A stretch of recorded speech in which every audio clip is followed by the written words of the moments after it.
Assalamualaikum warahmatullahi wabarakatuh. Eh. Nah, jadi alhamdulillahirobbilalamin. Yang terhormat Abi Hanifah Umida selaku pengasuh pesantren Sufikan Laraiba Hanifida, dan juga tidak lupa dengan bapak pengurus, terutama menteri kita itu Mbak Rifki. Kemudian tidak lupa lagi dengan kelompok saya, yaitu kelompok Baida. Di dalam kelompok ini ada Mbak Ida, Mbak Zawa, Mbak Ani, dan Mbak Nina. Nah, hari ini saya akan mempresentasikan ilmu sorof bab ke-6, yaitu tentang penulisan huruf hamzah. Nah, yang pertama, ketika hamzah ini di awal kalimat.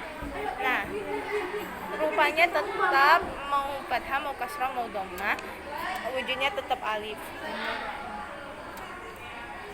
Contohnya nih, abun, umun, dan ibnu. Nah, kemudian ketika hamzah di tengah-tengah kalimat. Yang pertama, ketika ia berwujud alif. Kapan dia berwujud alif? Yang pertama, ketika dia disukunkan dan huruf sebelumnya adalah fathah. Contohnya adalah kaksun. Yang kedua adalah ketika hamzah dan sebelum hamzah itu sama-sama fathah. Contohnya adalah kata sa'ala. Yang ketiga adalah ketika dia difathahkan dan huruf sebelumnya disukunkan. Contohnya adalah kata nas'a. Kemudian hamzah yang berupa huruf waw. Yang pertama, ini ada semua adalah masyarakat. Yang pertama, ketika huruf hamzah berupa berharokat fathah dan huruf sebelumnya adalah berharokat dhammah. Contohnya adalah ya'una. Yang kedua adalah ketika dianya sendiri adalah huruf dhammah dan huruf sebelumnya itu sukun. Contohnya ar-asa, ar-usa. Dan yang ketiga adalah ketika dua-duanya adalah dhammah. Contohnya adalah umah. Kemudian ada pun huruf sebelumnya adalah huruf sebelum hamzah adalah huruf dhammah dan huruf hamzahnya sendiri berharokat fathah. Contohnya mu'ala.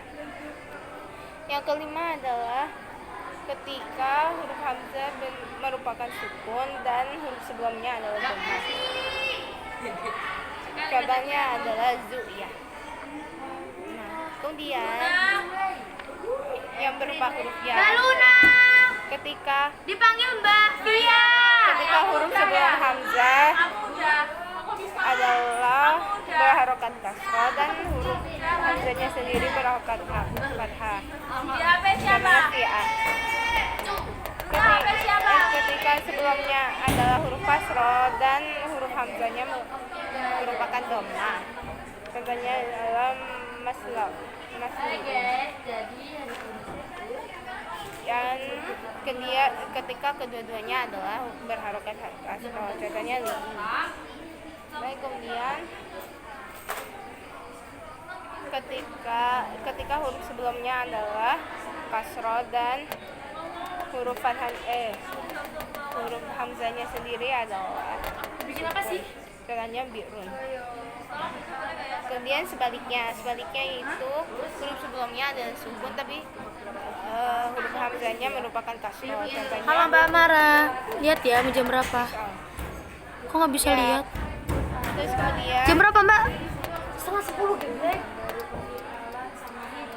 Terus kemudian ketika huruf sebelumnya adalah fathah dan huruf kemudian yaitu hamzah adalah berharokat kasrah. Contohnya mudmainnah. Kemudian huruf sebelumnya adalah dhammah dan huruf setelahnya itu hamzah adalah kasroh. Contohnya adalah suila. Ayo pada selipat. Terus kemudian ketika hamzah itu di akhir huruf, akhir kalimat. Contohnya ketika wujudnya adalah hamzah itu sendiri. Contohnya ada ini ada dua sebab.